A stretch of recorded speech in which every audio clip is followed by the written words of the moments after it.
মন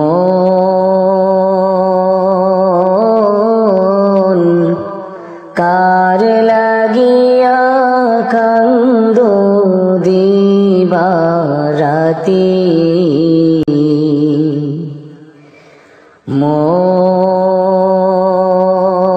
মন কার লাগিয়া কান্দো দিবারাতি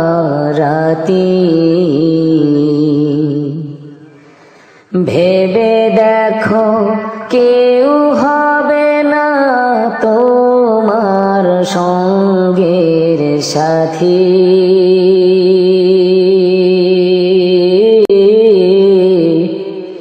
কার লাগিয়া কান্দো দিবারাতি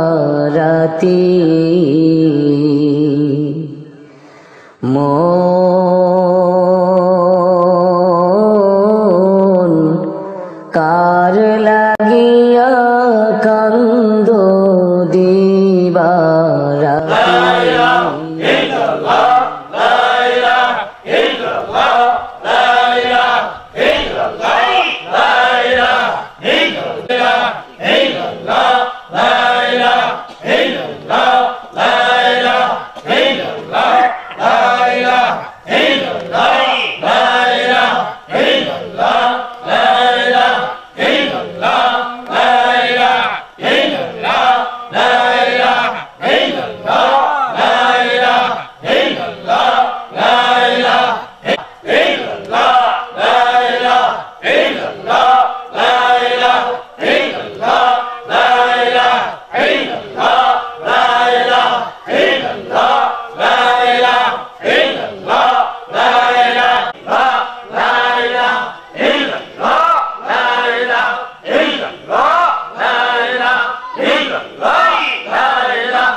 একবার দেখা দাও না গরিবে হালে আসিয়া।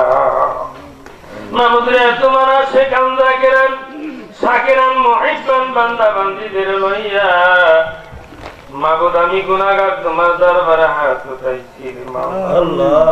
মাওলা রে মাগরিবের নামাজ আনতে এ পর্যন্ত মাওলা তোমার নামে জিকির ও ফিকির করে মাওলা তোমার দরবারে হাত বাড়াইছি আল্লাহ। তোমার বান্দার দিলে কি চাই তাও তুমি জানো মাওলা, তোমার বান্দির দিলে কি চাই তাও তুমি জানো মাওলা রে। তুমি তো অন্তর্যামী, মনের ব্যথা তুমি ছাড়া আর কেউ বুঝে না, মনের দুঃখ বুঝে না বন্ধু যার লাগিয়া প্রাণ কান্দে বুঝে না তো অন্য। আমাদের বিদ্যা নাই বুদ্ধি নাই মাহবুব, তোমার চাপে মাপ চামু এমন ভাষাও আমাদের জানা নাই রে মাওলা। মাওলা চাতক পাখির মতো দোকান হাত বাড়াইয়া দিছি, তুমি তাকায়া তাকায়া দেখো মাহবুব, তোমার মতো তো ভালো জানাবো মাহবুব, আমরা কার কাছে মাপ চামু মাওলা। তোমার দরবারে দোকানে হাত বাড়াইয়া দিছি আল্লাহ, হাত গুনায় তুমি জাহান্নামে শিকল পড়ায়ও না মাহবুব। তুমি বলছিলে বিল কুতুব দেওয়ালা সাথ আসো আল্লাহ, আমাদের হাত তুলা কত আলেম ওলামা লইয়া হাত বাড়াইছি, তোমার হক্কানি পীর মাশায়েখ লইয়া হাত বাড়াইছি মাহবুব। হাত গুলা তুমি কবুল করে নাও আল্লাহ, তুমি হাত গুলা জাহান্নামে শিকল পরায়ও না আমার দয়াল মাই বানায়া কেমনে দিবা জান্নামে কেমনে দিবা জান্নামে এলিয়া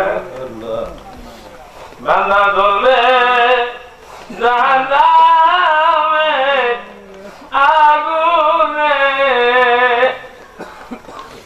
তুমি মাওলা সহ্য করবা কেমনে।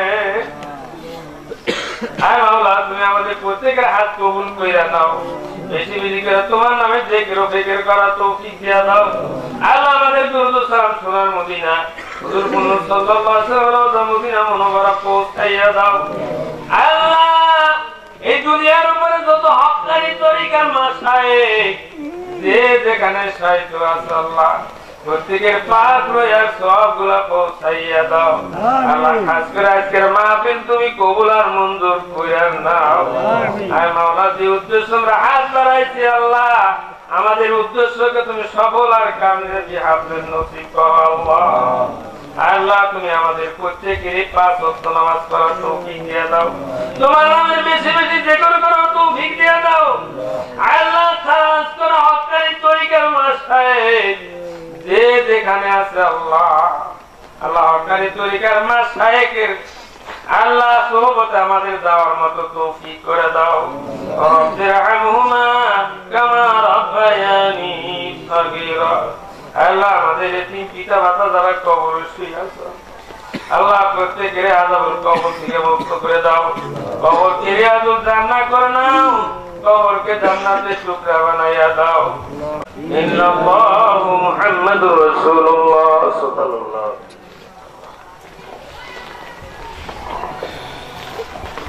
রাগে সারানিশি জেগে জেগে কান্দি আমি অনুরাগে মোকাম মঞ্জিল তত্ত্ব ঘেটে মোকাম মঞ্জিল তত্ত্ব ঘেটে আশেকের দিল ভরে না আল্লাহ সাল্লাল্লাহু সাইয়্যিদানা মাওলানা মুহাম্মদ আলা আলি সাইয়্যিদানা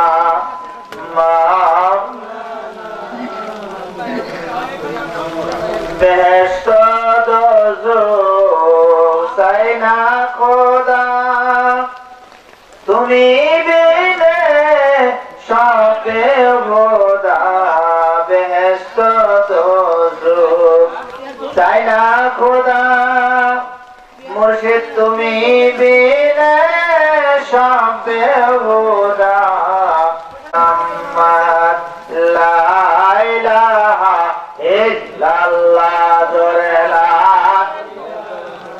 ইল্লাল্লাহ জোরে লা ইলাহা জোরে লা ইলাহা ইল্লাল্লাহ জোরে লা ইলাহা ইল্লাল্লাহ জোরে লা ইলাহা ইল্লাল্লাহ জোরে লা ইলাহা ইল্লাল্লাহ জোরে লা ইলাহা ইল্লাল্লাহ লা ইলাহা ইল্লাল্লাহ লা ইলাহা ইল্লাল্লাহ দুনিয়ার মালিক যে আল্লাহ আসমানের মালিক সেই আল্লাহ লা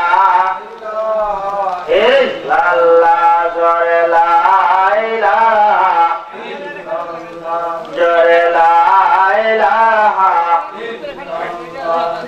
লা ইলাহা ইল্লাল্লাহ লা ইলাহা ইল্লাল্লাহ জোরে লা ইলাহা ইল্লাল্লাহ লা ইলাহা ইল্লাল্লাহ লা ইলাহা ইল্লাল্লাহু মুহাম্মাদুর রাসূলুল্লাহ সাল্লাল্লাহু আলাইহি ওয়াসাল্লাম। আল্লাহ পাকের ইচ্ছা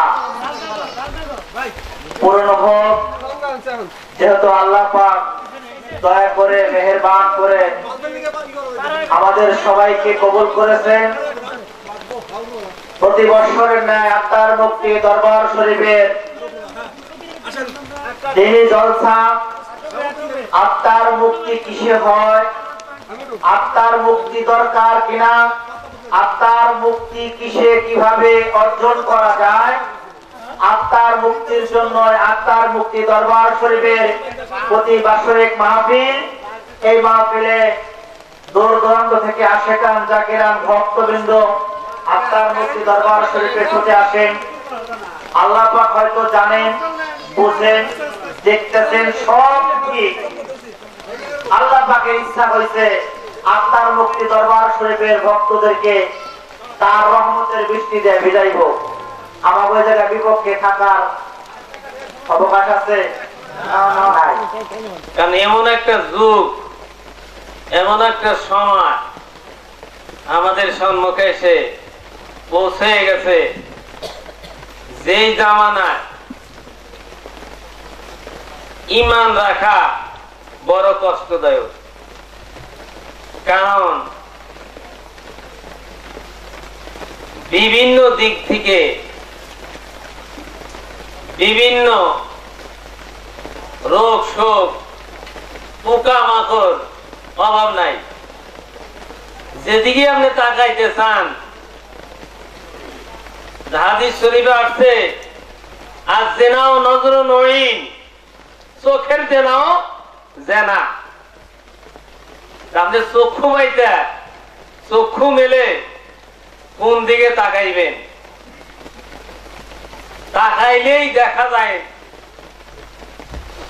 কি অবস্থা। তো ভাই, আজকে আমাদের তাকানোটা মুশকিল হয়ে গেছে। দেখবেন আপনার আমার তো সেই ধরনের চক্ষু হয় নাই। আল্লাহর ওলি যারা, বুজুর্গানের দিন যারা, এদের চাওয়া, এদের দেখা, এদের কথা, এদের চলাফেরা, কাজকর্ম আমরা কি ভাই বুঝি? আমরা কিন্তু বুঝি না। আমরা কিন্তু ভাই ছোট্ট একটা মজলিসে পড়ছি। কি কন ভাই, মজলিসটা কিন্তু ছোট্ট, কিন্তু যদি ছোটকে ছোটই ভাবি তাহলে মনও ছোট হয়ে যাবে। মন রাখতে হবে কি বড়। তাই কবি বলছেন,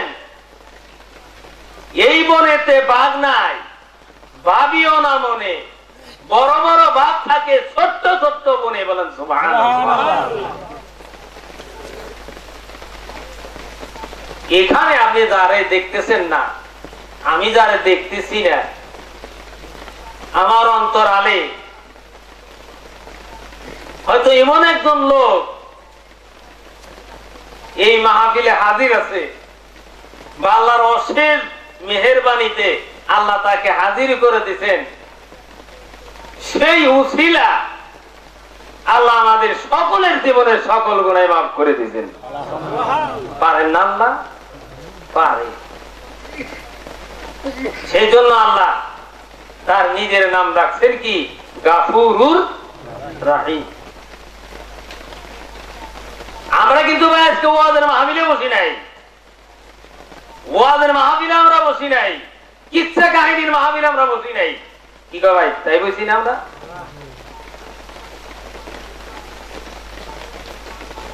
আমরা একদম জিজ্ঞাসা করে, হুজুর নূহ নবীর কিস্তি কোথায় ঠেকছিল?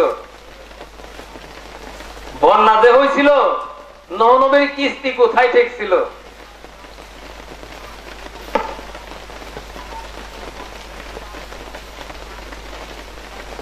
আমি তার প্রশ্নের জবাব দিলাম ঠিকই। আজকের আমরা কিন্তু একটা ছোট্ট একটা মাহফিলে যদি বসে থাকি, এটা হলো আদবের মাহফিল। বলেন সুবহানাল্লাহ।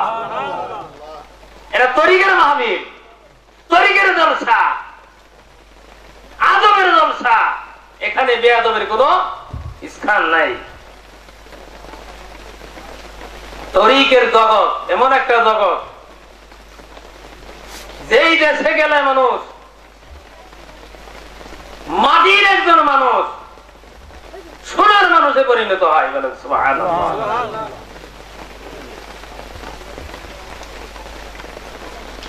তাই আমার এক পীর ভাই বলছেন,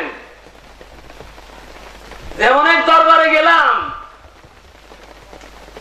খালি ঘুরে গেড়ে খায় নই আইলাম, খালি মোষ গুনলাম, উট গুনলাম, এরকম বিভিন্ন কথা শত শতে খালি এগুলা। আর দেখলাম পা কইতেছে আর খাইতেছে। আছে না ভাই এরকম দরবার? আছে কিনা? কিন্তু এমন তরিকা আছে, এমন কোন তরিকা আছে, এমন কোন দরবার আছে যেই দরবারে আপনার একটা পানও খাওয়াইব না, এক গ্লাস পানিও খাইবার আপনার সম্মুখাই না দিবে না, এমন দরবারও আছে। কিন্তু দেখা যায় সেখানেও মানুষ নিজের টাকা পয়সা ব্যয় করে, নিজে পরিশ্রম করে ওই চরের মধ্যে, বালুর মধ্যে, কাদার মধ্যে শুয়ে রাত কাটায়, তবু সে দরবার ছাড়ে না। বলেন সুবহানাল্লাহ। কিন্তু কিছু কিছু তরিকার জগৎ আছে, কিছু কিছু দরবার আছে, সেই দরবারে একবার মানুষ গেলে দ্বিতীয়বার আর তারা তালাশ করে পাওয়া যায় না। রহিমা খাতুন বলবে, মাওলা রে, আমি তো এত গুনাহ করি নাই।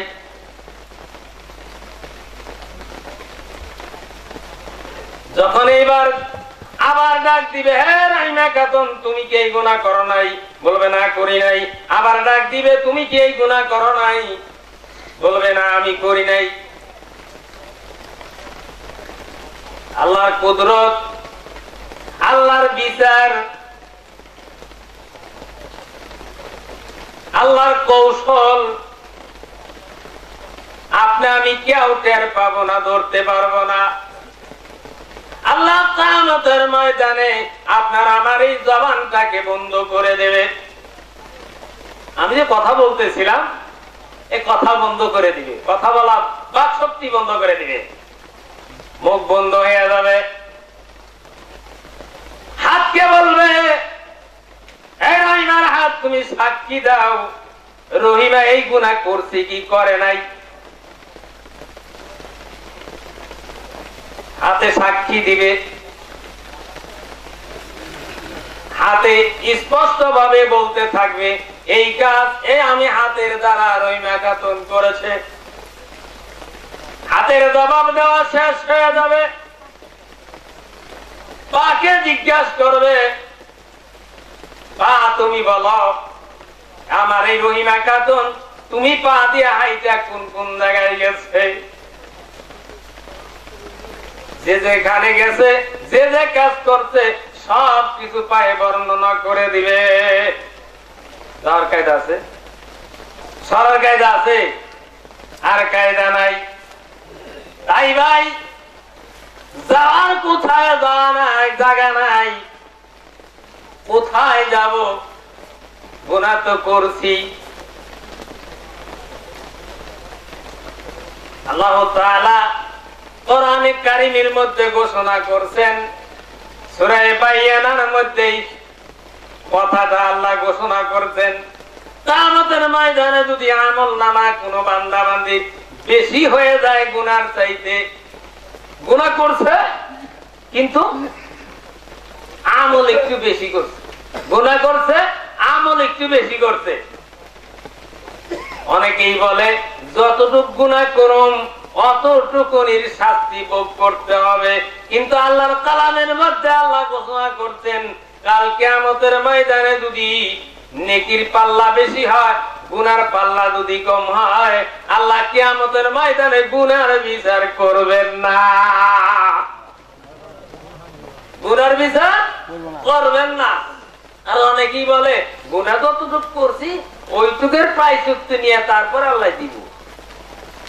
না, আপনি গুনাহ করছেন ঠিক, কিন্তু নেকির পাল্লা যদি আপনার বড় হয়ে যায়, বেশি হয়ে যায়, তাহলে আপনার গুনার দিকে আল্লাহ তাকাইবে না, আপনার নেকের দিকে তাকাইয়া আল্লাহ আপনাকে মাফ করে দিবেন। তাই ভাই, আপনার আমার যাওয়ার কোথাও জায়গা নাই, কোথায় যাব, কি করব? এই মনটাকে, বিবেকটিকে একটু প্রশ্ন করেন, ও মন, কোথায় গেলে আমি আমার জীবনের ইসলাহ করতে পারি, কোথায় গেলে আমি সঠিক পথের সন্ধান পাইতে পারি, কোথায় গেলে আমি আল্লাহ রাসূলের পাওয়ার মতো একটা রাস্তা সহজেই পায়ে যাইতে পারি। হে মাওলা, তুমি আমাকে একটি সহজ পন্থা দেখাইয়া দাও। আল্লাহ তাআলা কোরআনে কারীমের মধ্যে ঘোষণা করেছেন, ইয়া আইয়ুহাল্লাযীনা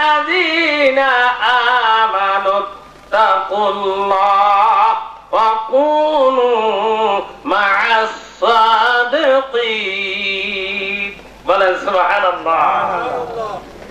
আল্লাহ বলতেছেন, হে আমার ঈমানদার বিশ্বাসী বান্দা বান্দীরা, তোমরা আল্লাহকে ভয় করো, যেখানেই থাকো আল্লাহকে ভয় করো।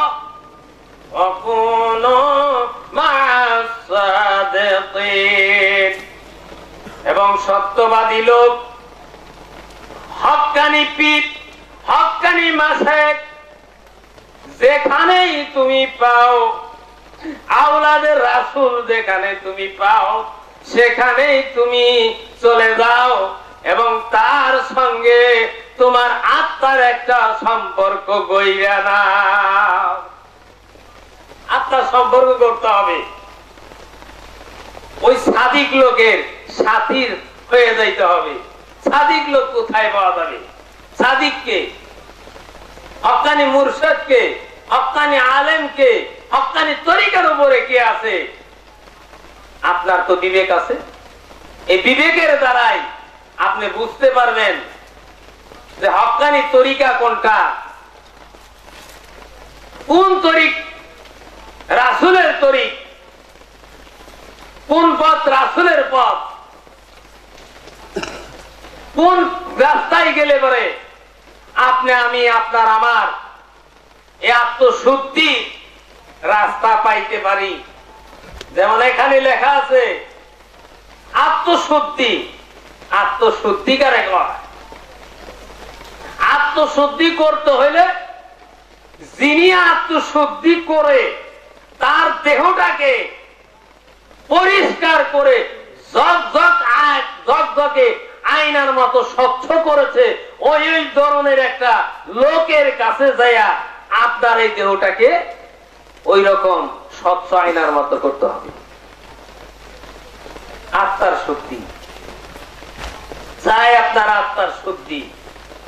তাই ভাই, হাদিস শরীফে আসছে, কোরআনের ভিতরে তো বারে বারে আসছে,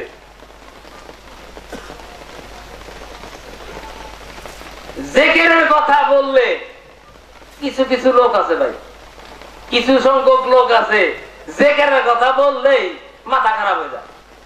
তো আর তো কিছু পাও নাই, খালি গো জিকির করো, খালি গো জিকির করো, তোমরা তো আর কিছু পাও নাই, খালি গো জিকির করো। জিকির যে কিসের জন্য করতে হবে এই জিনিসটাই বুঝি না।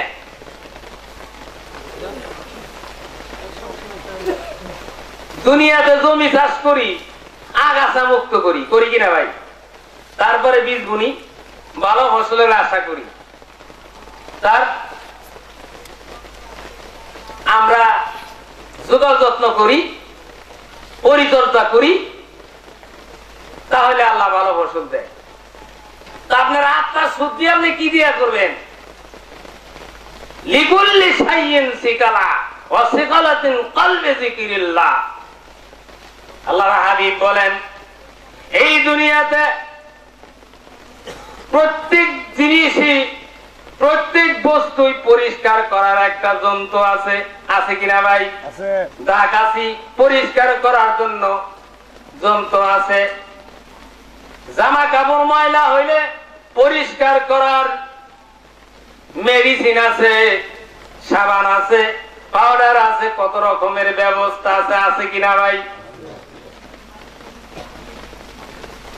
এই মানুষটা ভিতরে আর একজন মানুষ আছে, এই মানুষে যেই বিরাজে নামাজে সে মাওলা সাজে। বলেন সুবহানাল্লাহ। কথাটা কেমন? এই মানুষে যেই বিরাজে নামাজে সে মাওলার সাথে। এই কথা যদি বাইরের আলেমদের কাছে কই আর তারা যদি শুনে পাশে থেকে ভাই আপনার আমার সুনাম গাওয়া শুরু করবে নাকি করেন? অনেক আলেম আছে না, সুটকে আলেম আছে না, আছে না ভাই? আছে। তারা কিন্তু আপনার আমার দুর্নাম শুরু করে দিবে। আরে বেটা পরসাস কইরে দেখোস নাই? আমি আপনি ভাবি কি যে ভাবি তাও বুঝি না, কি যে বলি তাও বুঝি না, কি যে করি তাও বুঝি না। তো মানুষটার অন্তরে ভিতরে ময়লাদের জমায়, ময়লা বুঝাই, আর ময়লা পরিষ্কার করবেন কি দিয়ে?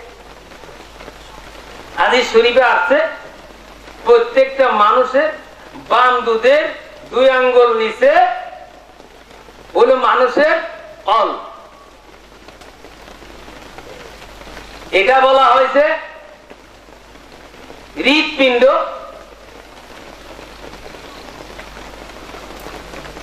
এই কলবটা যদি মানুষের পরিষ্কার থাকে তো সারা দেহটাই মানুষের পরিষ্কার থাকে।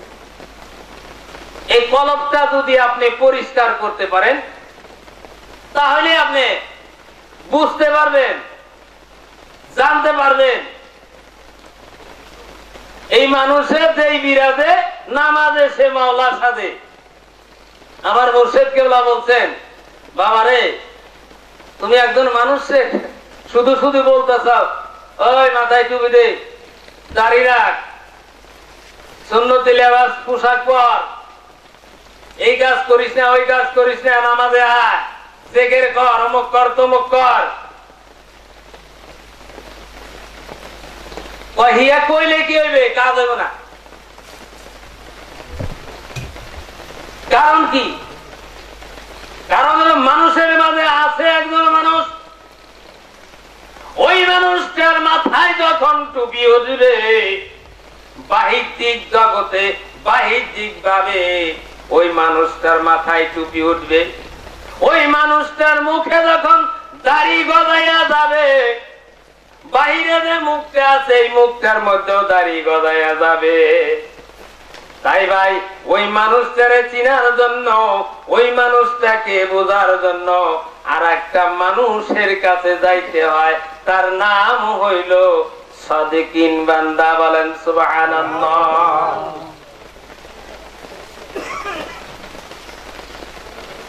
তাই ভাই মানুষ যদি হতে চাও আর একজন মানুষের কাছে যাও, যেই মানুষের কাছে গেলে তোমার আত্মার শুদ্ধি হবে, তোমার দেহর ময়লা পরিষ্কার হবে।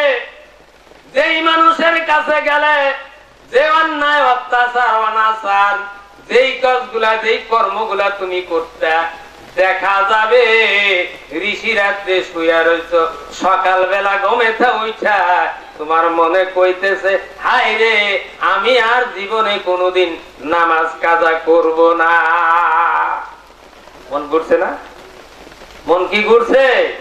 লা ইলাহা ইল্লাল্লাহ, লা ইলাহা ইল্লাল্লাহ, লা ইলাহা ইল্লাল্লাহ, লা ইলাহা ইল্লাল্লাহ, লা ইলাহা ইল্লাল্লাহ, লা ইলাহা ইল্লাল্লাহ, লা ইলাহা ইল্লাল্লাহ, লা ইলাহা ইল্লাল্লাহ, লা ইলাহা ইল্লাল্লাহ, লা ইলাহা ইল্লাল্লাহ, লা ইলাহা ইল্লাল্লাহ, লা ইলাহা ইল্লাল্লাহ।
আমি বলতেছিলাম ভাই আপনার আমার দেহ জমিন আছে আছে না ভাই? সবারই আছে কিনা? এই দেহ জমিটা কি? এই দেহ জমিটা কোন টুকরা? দেহ জমিটা কতটুক? দেহ জমিটার আপনার কতগুলা শাখা প্রশাখা আছে? এর বের কত বড়? এটা যদি আপনার আমার বিশ্লেষণ করতে যাই অনেক সময়ের প্রয়োজন। তো ছোট্ট একটা কথা ভাই আমি বলেই শেষ করে দিব, কেন আমরা লোক হুকুম, রাত্রি হয়ে আসতেছে, আমার প্রধান বক্তা আছেন। ওয়াজ তো করা মাকসুদ না, মাকসুদ হলো কি ভাই? আমল করা। একজন মানুষ যদি একটা কথা বুঝে, একটা কথা যদি বুঝে, এই কাজটা যদি সে সর্বক্ষণ ধরে রাখে, যেমন আপনি আপনার দিলের ভিতরে গাওয়াহি দিল, আপনার মুর্শিদকে দেখলেন সাধারণ একটা সুন্নত দস্তরখানা বিছায় খাওয়া সুন্নত। কি কন ভাই, সুন্নত না? সুন্নত। এই দস্তরখানা বিছাইয়া আপনার মুর্শিদ কেবলা খানা খাইতেছে। উনি যখন দস্তরখানা বিছায় খানা খায়, আপনি তার কাছে বয়াত গ্রহণ করেছেন, আপনার মনে চাইব না? কি কন ভাই? যদি আপনার মনে না চায় তাহলে বোঝা গেল আপনার মুর্শিদের সাথে আপনার ভালোবাসা এখনো হয় নাই, ভালোবাসা পয়দা হয় নাই। ভালোবাসা এখনো আসতেছে না। হাদিস শরীফে আছে রাসূল বলছেন যে একটা আপনার চাইতে আপনার সুন্নতকে যে মহাব্বত করে ভালোবেসে মৃত্যুর আগ পর্যন্ত যদি কেউ ধইরা রাখে, ওরা ছাড়ে নাই, ওরা ধরছে ওরা ছাড়ে নাই, যদি কেউ ধইরা রাখে, রাসূল বলছেন মান তামাসসাকা বিসুন্নতি ইনদা ফাসাদাতু উম্মতি ফালাহু আজরুন মিয়াতা শাহীদ। বলেন সুবহানাল্লাহ। রাসূল বলছেন কোন ব্যক্তি যদি একটা সুন্নতকেও যদি সে মহব্বত করে ভালোবেসে যদি সে আদায় করে আমল করে, এই সুন্নতের বদলতে কাল কিয়ামতের ময়দানে ওই ব্যক্তির আমল নামায় 500 শহীদের, কোন হাদিস আছে 100 শহীদের সওয়াব তার আমল নামায় দান করা হবে। কথা তো ছোট্ট, কথাটা ছোট্ট, আমলটা ছোট্ট, কিন্তু তার গুণাগুণটা অনেক বড়। তাই আমি বলছিলাম, কবি বলতেছেন এই বনেতে বাঘ নাই ভাবিও না মনে, বড় বড় বাঘ থাকে ছোট্ট ছোট্ট বনে। এখানে আমরা যারা বইছি এখানে কি আল্লাহর একজন ওলি থাকতে পারে না? কি কন পারে না?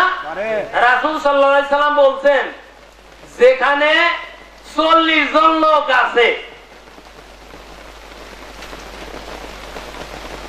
এই 40 জন লোকের মধ্যে আল্লাহ একজন ওলি সাজাইয়া বানাইয়া ওই মাহফিলকে কবুল করে নেন। বলেন সুবহানাল্লাহ।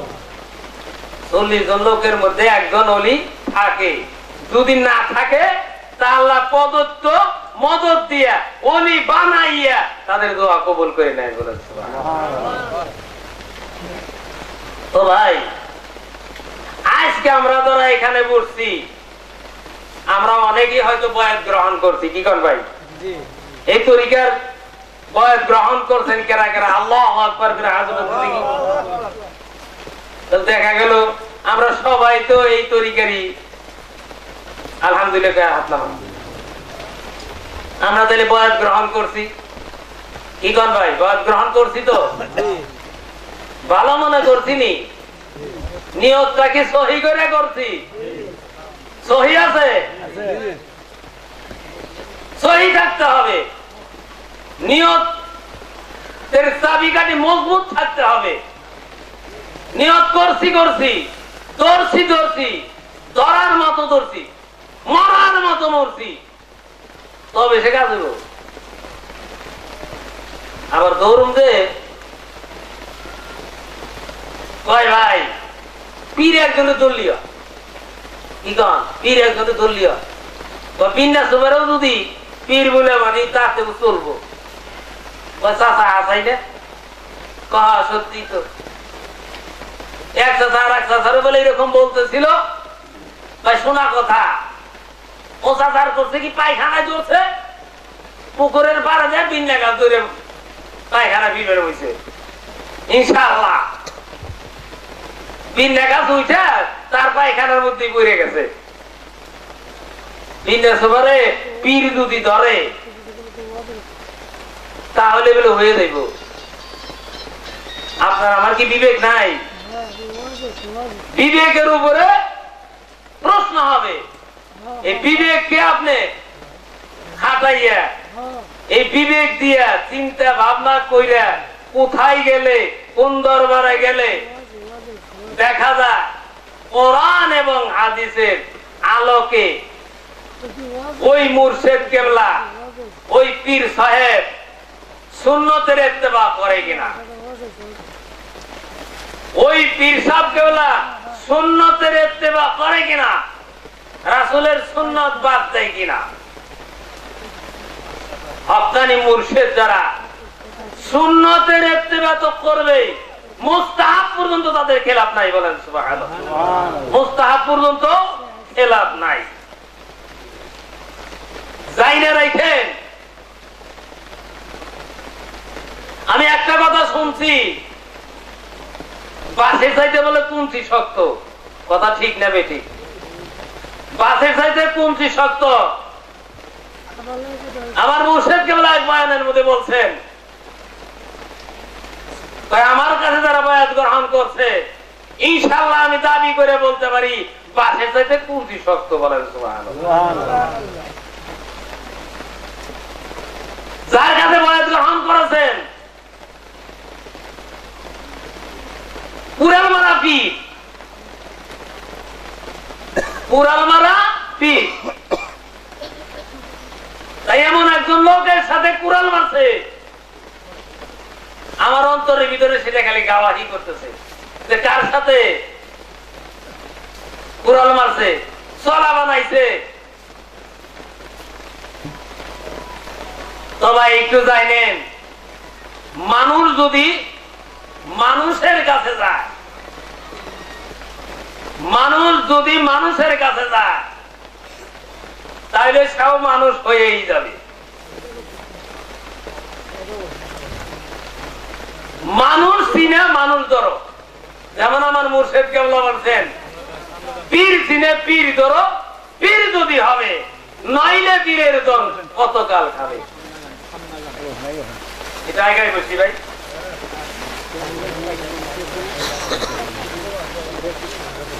পীর কিন্তু চিনেও ধরার কথা বলা হয়েছে। ভাই আমার কথা খারাপ লাগলে খালি বলবেন ইনশাআল্লাহ। তাই আমার মুর্শিদ কেবলা বলছেন, পীর চিনে পীর ধরো, পীর যদি হবে, নইলে পীরের দল কতকাল খাবে। পীরের দরবারে খালি গাছটি নিয়ে গেলাম, কি কন ওইবার মোষ কিনছি রে, উট কিনে আনছি, পীরের দরবারে লয়ে যাম, আছে নাই ধরনের? আসলে কি পীর আর আমি মুরিদ কেমন, এটা তো যাচ পড়তাল হইল না। এই পীরের দরবারে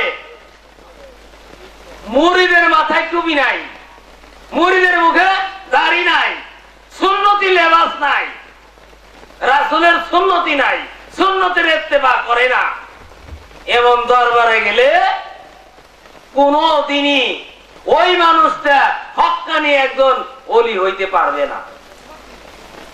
হক্কানি ওলির দরবারে গেলে হক্কানি ওলি হওয়া যাবে।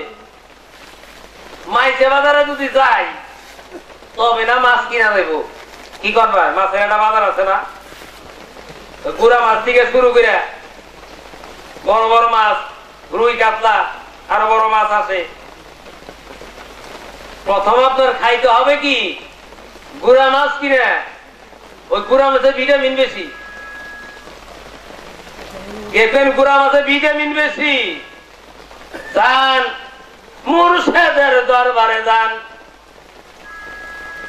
মুর্শিদ যা কিছু আপনারা বাতাইয়া দেয়, আপনি তার তলকিন অনুযায়ী, তার কথা মতো, তার ভাব মতো, তার রীতি মতো আপনি ওই কাজটা করতে থাকেন। করতে করতে কোনো একদিন দেখতে থাকবেন ওই কাজটা করতে আপনার মনে ভালো লাগে, আপনার করতেই মনে চায়, তাহলে বুঝবেন সত্যি পীর কামেল। ডাক্তারের কাছে আমি গেলাম, আমার ঠান্ডা জ্বর, এটা তো সাধারণ রোগ তাই না, সাধারণ রোগ না ঠান্ডা জ্বরটা। আমি এমবিবিএস এখন ডাক্তারের কাছে গেছি, প্রেসক্রিপশন কইরা দিতে, ঔষধ খাই, কিন্তু জ্বর আর ঠান্ডা যায় না।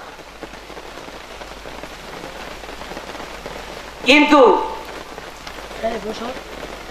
এমন একজন ডাক্তারের কাছে গেছেন, পাস করাও না, কিন্তু অভিজ্ঞতা বেশি, পাশের বেলায় কম, অভিজ্ঞতা বেশি, কিন্তু তার প্রেসক্রিপশনে আপনার জ্বরও নাই, ঠান্ডাও নাই। এই এই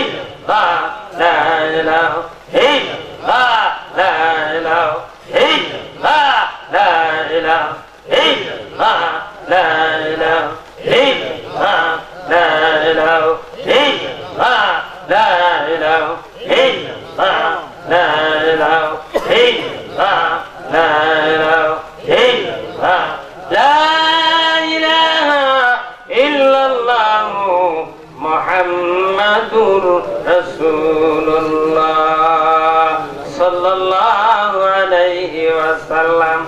এমন সুন্নতি লেবাস আপনাদের গায়ে উঠাইয়া দিয়েছেন, যেই লেবাস দেখে আমি তাজুল ইসলাম বাক বাক হয়ে গেছি।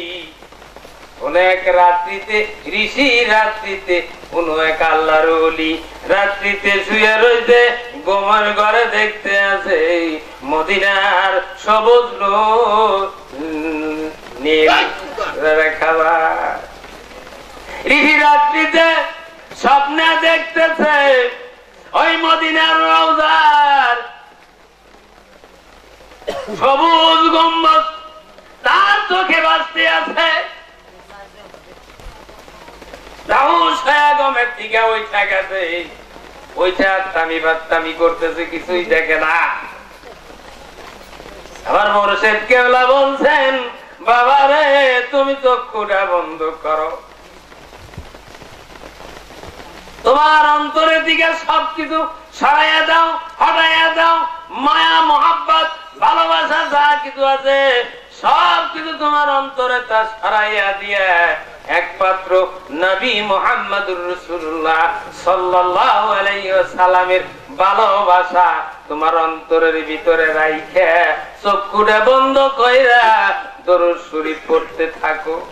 দরুদ শরীফ পড়তে পড়তে এমন এক সময় আসবে তুমি দেখতে পারবা গমের ঘরে শুয়া শুয়া মদিনার সবুজ গম্বুজ দেখা যায়।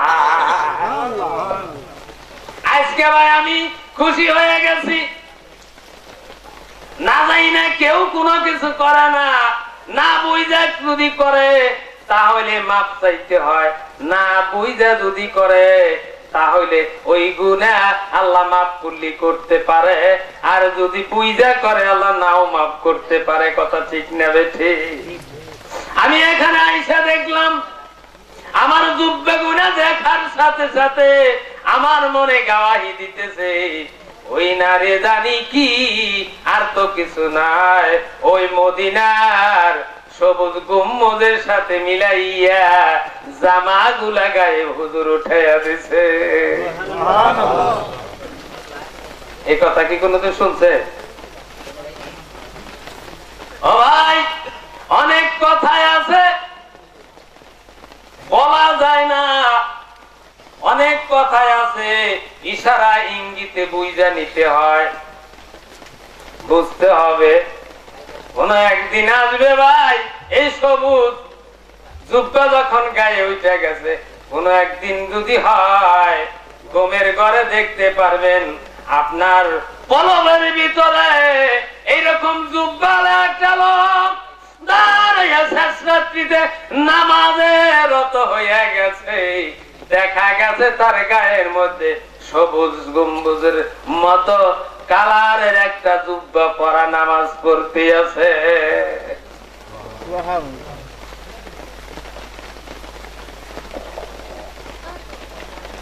এই জন্য ভাই হক্কানি মুর্শিদের কাছে যান, হক্কানি অলির দরবারে যান,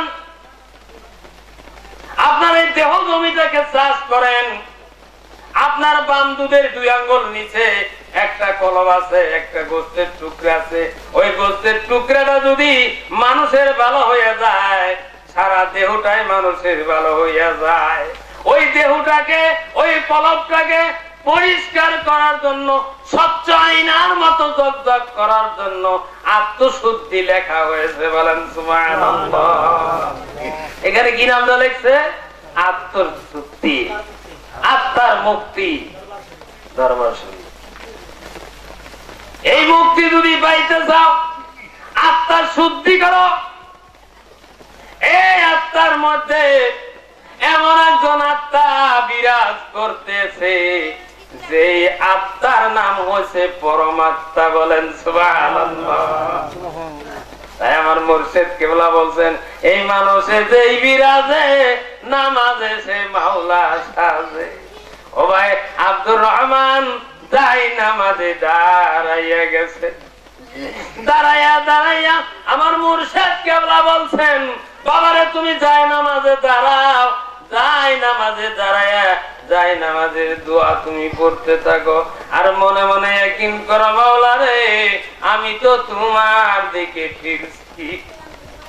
ও আমার মাওলা, আমি তোমার দিকে ফিরছি, আমার চেহারা তোমার দিকে ঘুরাইয়া দিছি, তোমার ঘর বাইতুল্লাহ কাবা শরীফের দিকে আমার মুখ চেহারা ঘুরাইয়া দিছি।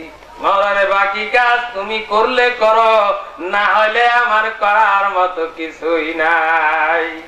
যখন যাই নামাজে দাঁড়াইয়া নিয়ত করেছে, নিয়ত করার সাথে সাথে আব্দুর রহমান আর রহিমা খাতুন দেখা গেল নামাজে রত হইয়া গেছে। ওই নামাজের মধ্যে সজদায় যায়া চোখের পানি বানায়া কাটতেছে। মাওলারে তুমি না বলেছো, তোমার রাসূল বলেছে, আসসালাতু মিরাজুল মুমিনিন। ও মামুদ, নামাজে কোনোদিন মিরাজ চাইলাম না, দেখা দেখি কোনোদিন হইল না। ও মাওলা কোন দিন হবে?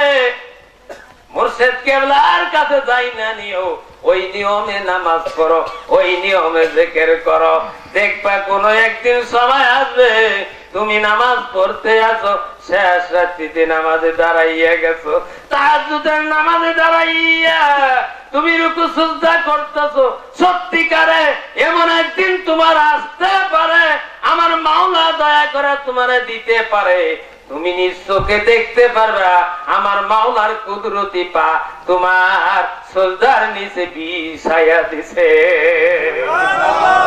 লা ইলাহা ইল্লাল্লাহ, লা ইলাহা ইল্লাল্লাহ, লা ইলাহা ইল্লাল্লাহ, লা ইলাহা ইল্লাল্লাহ, লা ইলাহা ইল্লাল্লাহ, লা ইলাহা ইল্লাল্লাহ, লা ইলাহা ইল্লাল্লাহ, লা ইলাহা ইল্লাল্লাহ, লা ইলাহা ইল্লাল্লাহ, লা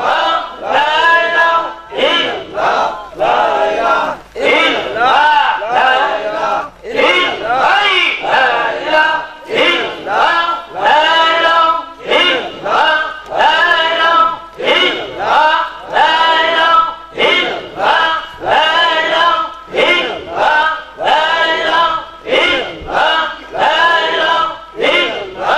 লা ইলাহা ইল্লাল্লাহ, লা ইলাহা ইল্লাল্লাহু মুহাম্মাদুর রাসূলুল্লাহ সাল্লাল্লাহু আলাইহি ওয়াসাল্লাম।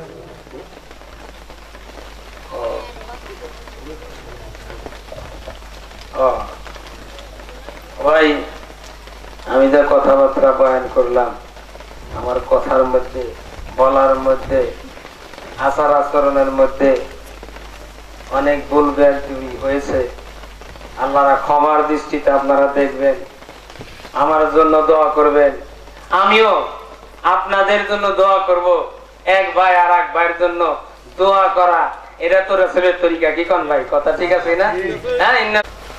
في قرآن المجيد وفرقان الحميد بسم الله الرحمن الرحيم قل إن كنتم تحبون الله فاتبعوني يحببكم الله ويغفر لكم ذنوبكم الله غفور رحيم الآية. وقال النبي صلى الله عليه وسلم لا يؤمن أحدكم حتى أكون أحب إليه من ولده ووالده والناس أجمعين رواه متفق عليه.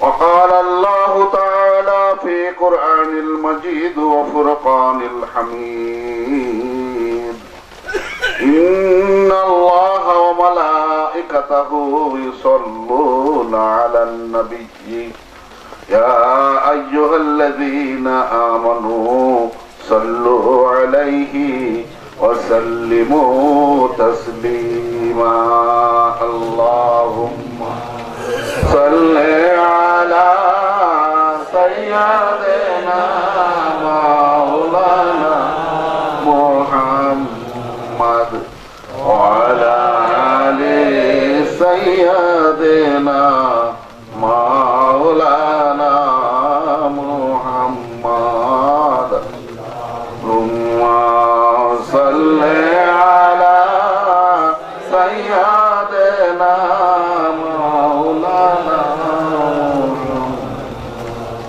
وعلى آل سيدنا مولانا محمد উপস্থিত মুআজ্জাজ মুহতারাম আশিকে রাসূল আশিকে বিল্লাহ উপস্থিত জমানার মহান ইমাম মহান মুজাদ্দিদ চার তরিকার শায়েখ ও মাশায়েখ আমার আকা আমার মুরব্বী আমার মুর্শিদ ও রাহনুমা হযরতুল আল্লাম আল্লামা সৈয়দ আবু তাহের নুরি দামাত বরকাতুহু দিগার উলামায়ে ইজাম আশিকান জাকিরান দূর দূরান্ত থেকে সারা বাংলাদেশের বিভিন্ন প্রান্ত থেকে আগত বাবারা আমার আসসালামু আলাইকুম ওয়া রাহমাতুল্লাহি ওয়া বারাকাতুহু পর্দার মা বোনেরা সবাইকে সালাম। আজ আত্মার মুক্তি দরবার শরীফের 3 দিন ব্যাপী বাৎসরিক ইসালে সওয়াব মাহফিল ও হালকায়ে জিকিরের মাহফিল বিশ্ব সুন্নি সম্মেলন বাংলাদেশ আহলে সুন্নাত ওয়াল জামাত তথা আহলে বায়াত আহলে রাসূল আহলে ইমাম হাসান হুসাইনের স্মরণে আজকের এই মাহফিল। এই মাহফিলে আল্লাহ পাকের নির্ধারিত মনোনীত পূর্ব ঘোষিত কিছু মানুষ একত্রিত হতে পেরেছি, এজন্য আল্লাহ পাকের কাছে অত্যন্ত মহব্বতের সাথে বিনয়ের সাথে বলি আলহামদুলিল্লাহ। কারণ ইমাম হাসান হুসাইনের পক্ষে সত্যের পক্ষে লোক সবসময় কম ছিল। দয়াল নবীর 1,20,000 সাহাবা একরাম সাহাবে আজমাইন রেখে তিনি দুনিয়ার থেকে পর্দা নেন, আর তার পর্দা নেওয়ার মাত্র 20 বৎসরের মধ্যে মুসলমানের সংখ্যা সারা পৃথিবীতে কয়েকশো কোটিতে পৌঁছায়। অথচ ইমাম হুসাইনের পক্ষে কারবালার ময়দানে ছিল মাত্র 69 জন। কতজন? এই 69 জন লোকের ইমাম ছিলেন তিনি। কারবালার ময়দানে তিনি ইমামতি করেছেন। যারা আল্লাহ আল্লাহ রাসূলকে ভালোবেসে আহলে বায়াতকে ভালোবেসে রাসূলের কলিজার টুকরা ইমাম হাসান হুসাইনকে ভালোবেসে বলছে যে আমাদের জীবন দেব, তবু এজিদের পক্ষে যাব না। তারা এজিদের পক্ষে যায় নাই। তাদেরকে সম্মানের লোভ দেখানো হয়েছে, টাকা পয়সার লোভ দেখানো হয়েছে, তাদেরকে গদির লোভ দেখানো হয়েছে, অর্থের লোভ দেখানো হয়েছে, স্বার্থের লোভ দেখানো হয়েছে, উচ্চ পদবীর লোভ দেখানো হয়েছে, পদমর্যাদা বংশগৌরব দেওয়ার লোভ দেখানো হয়েছে। এত কিছুর পরেও যারা এজিদের পক্ষ নেয় নাই তাদের সংখ্যা খুবই কম, মাত্র 69 জন। তা আমরা তো ইনশাল্লাহ আল্লাহর রহমত অনেক লোক। তাহলে ইমাম হাসান হুসাইনের পক্ষের লোক হিসাবে আমরা শুকরিয়া স্বরূপ আল্লাহ আল্লাহ রাসূলকে সাক্ষী করে, এই আকাশ বাতাসকে সাক্ষী করে আমরা একটু তাকবীর দেব, বলি নারে তাকবীর, নারে তাকবীর। দিন ইসলাম, দিন ইসলাম, নারে রিসালাত, নারে রিসালাত, নারে রিসালাত। আলহামদুলিল্লাহ, আমরা রাসূলের রিসালাতের উপর আমাদের ঈমান, রাসূলের ভালোবাসা আমাদের ঈমান, রাসূলকে মহব্বত করা আমাদের ঈমান। আল্লাহর নবী বলছেন যে আমাকে ভালোবাসতে হবে। আল্লাহ বলছেন আমাকে ভালোবাসতে হইলে, আমাকে ভালোবাসতে চাইলে আমার রাসূলকে ভালোবাসো। আল্লাহকে ভালোবাসতে চাইলে, আল্লাহকে মহব্বত করতে চাইলে আল্লাহ বলছেন কুল, হে রাসূল আপনি বলে দিন, যারা আমাকে ভালোবাসতে চায়, আল্লাহর সাথে প্রেম মহব্বত করতে চায়, ভালোবাসা করতে চায়, তারা কি করবে? ইন কুনতুম তুহিব্বুনাল্লাহ, তোমরা যদি কেউ আল্লাহর সাথে ভালোবাসা করতে চাও, ফাত্তাবিউনি, আল্লাহর নবী বলেন আমার সাথে ভালোবাসা করো, আমার ইত্তেবা করো, আমার অনুসরণ করো, আমি যা করি ঠিক তাই করো। ওইটাই সওয়াব, ওইটাই ইবাদত, ওইটাই তোমার পুণ্যি, ওইটাই তোমার নাজাতের উসিলা, ওইটাই তোমার মাপ পাওয়ার একমাত্র পথ। রাসূল যা করে তাই করা, এর মধ্যে কোনো যুক্তি বুদ্ধি না খাটানো। বলে আলহামদুলিল্লাহ। কত হাদিস, কুরআন, ইজমা, ফিকহ, বালাগাত, মানতিক, এইগুলো খুঁজতে গিয়ে আল্লাহ রাসূল খুঁজে পাওয়া যাবে না। নাহু সরব পড়ে ভালো শক্ত কঠিন আলেম হওয়া যাবে, কিন্তু তাই বলে তার মধ্যে আল্লাহ রাসূল মিলে না।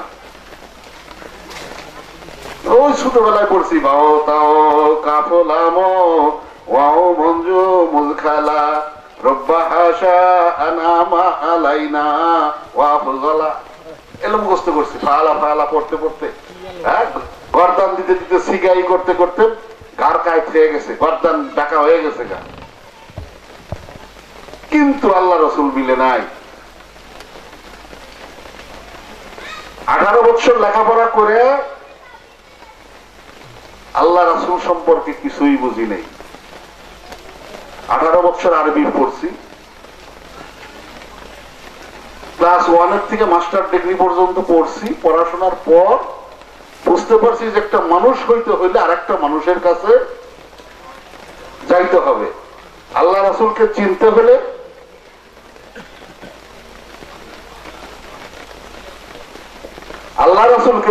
হলে আমাদেরকে অবশ্যই একজন কামেল পীরের সঙ্গ লাভ করতে হবে। আল্লাহ বলেন কোন মা'আস-সাদিকিন, তোমরা সাদিকিনদের সঙ্গে হয়ে যাও, তোমরা নেককার পরহেজগার ভালো লোকদের সঙ্গে হয়ে যাও, ফাসিক লোকের, দুজ্জাল লোকের, বখাটে লোকের তাদের সংস্রবে থাকো না। তুমি এককালীন নিজের জিন্দেগীর সমস্ত গুনার কথা স্মরণ করে তুমি হযরত ওমরের মতো পিছনের কথা ভুলে গিয়া কালেমা পড়ে নাও। আল্লাহর নবী বলছেন যে নাকি মহব্বতের সাথে, ইয়াকিনের সাথে কালেমা পাঠ করবে, কালেমা পাঠ করার সঙ্গে সঙ্গে তার পিছনের জিন্দেগীর সমস্ত গুনাহ মাফ হয়ে যাবে। বলে আলহামদুলিল্লাহ। আর কালেমাকে পাঠ করতে হবে, কালেমা পাঠের হুকুম হলো, এটা হলো ইসলামের প্রথম স্তম্ভ, এর নাম হলো প্রথম বেনা। ইসলামের প্রথম বেনা কি? কালেমা পাঠ করা, লা ইলাহা ইল্লাল্লাহু মুহাম্মাদুর রাসূলুল্লাহ সাল্লাল্লাহু আলাইহি ওয়াসাল্লাম। এই কালেমাকে তাহকিকের সাথে, অর্থাৎ নিরীক্ষণ করে, নিরূপণ করে, পর্যালোচনা করে, আলোচনা সমালোচনা করে, এর লক্ষ্য, উদ্দেশ্য, কর্মসূচি, বিধেয় সমস্ত কিছু যাই না বুঝা পড়ার নাম তাহকিক করা। মুখে পড়লেন, লফজ পড়লেন, কালমা পড়লেন, বাক্য পড়লেন, তার নাম কালেমা পাঠ নয়। হাজার হাজার বার পড়লেও কোনো লাভ নাই, লক্ষ লক্ষ বার পড়লেও কোনো লাভ নাই, কোটি কোটি বার পড়লেও কোনো লাভ নাই। আপনার উপরে ফরজ ছিল জিন্দেগিতে একবার মাত্র এই কালেমাকে পাঠ করা, আর সেই কালেমাটা হইতে হবে তাহকিকের সাথে। বলি আলহামদুলিল্লাহ। যারা বায়াত মুরিদ হয়েছেন তাদেরকে সেই কালেমার তাহকিকটা শিক্ষা দেওয়া হয়। আপনারা বিয়ে শাদী করে, একজন বিবি গ্রহণ করে কিসের মাধ্যমে? একটা কালেমার মাধ্যমে, নাকি? কালেমাটা কি বলে? একটা মেয়ে একটা ছেলে দুইজনের মধ্যে ইজাব এবং কবুল, প্রস্তাব এবং প্রস্তাব গ্রহণ, একে বলা হয় আরবিতে ইজাব এবং কবুল। এর নাম হলো বিয়ে। এই দুইটা হলেই যথেষ্ট। আর শরীয়ত বলতেছে এখানে দুইজন সাক্ষী লাগবে, দুইজন পুরুষ মানুষ সাক্ষী থাকতে হবে, অথবা চারজন মহিলা সাক্ষী থাকতে হবে। থাকলে বিয়ে হয়ে গেল, শরীয়তের দৃষ্টিতে বিয়ে হয়ে গেল। কিন্তু এই যে ইজাব আর কবুল, এই কবুল আপনি যখন করলেন তখন তার মধ্যে এই বিবিকে ভাত দিতে হবে, কাপড় দিতে হবে, শরীয়ত অনুযায়ী চালাইতে হবে, তার খুরপুশ করতে হবে, তার মান ইজ্জত রক্ষা করতে হবে, তার নিরাপত্তা দিতে হবে, তার বাসস্থান দিতে হবে, তার কাপড় চোপড় দিতে হবে, চুরি গয়না দিতে হবে, সাবান সুনো পাউডারে আলতা দিতে হবে, তার বিলাসিতা দিতে হবে, তার যা দরকার তা সব দেওয়ার লাগবে। কিন্তু এই কথা কি ইজাব আর কবুলের মধ্যে বলা আছে? ওই চার সাক্ষী জানে নাকি যে এগুলা কইছে? বলতে পারবে? কিন্তু কয়েকদিন পর যদি যাই সেটা কয় যে না আমি তো তোমার এইগুলা দিব না, এগুলা তো বিয়ের সময় কথা ছিল না, তাইলে কই স্ত্রী ছাড়বো নাকি? স্ত্রীর স্বামীরে ছাড়বো নাকি? তাহলে আপনার এই কালেমার মধ্যে, এই কালেমার ভিতরে অনেক নিগুড় কথা রহিত রয়ে গেছে। সেই কথাগুলো আপনাকে বুঝতে হবে যে আল্লাহ কি বলছেন। সেই কথা জানার জন্য, সেই কথা বুঝার জন্য একজন হাক্কানি পীরের কাছে গিয়ে কালেমা আপনাকে পাঠ করতে হবে। আর রাসূলের ইত্তেবা তখনই হবে।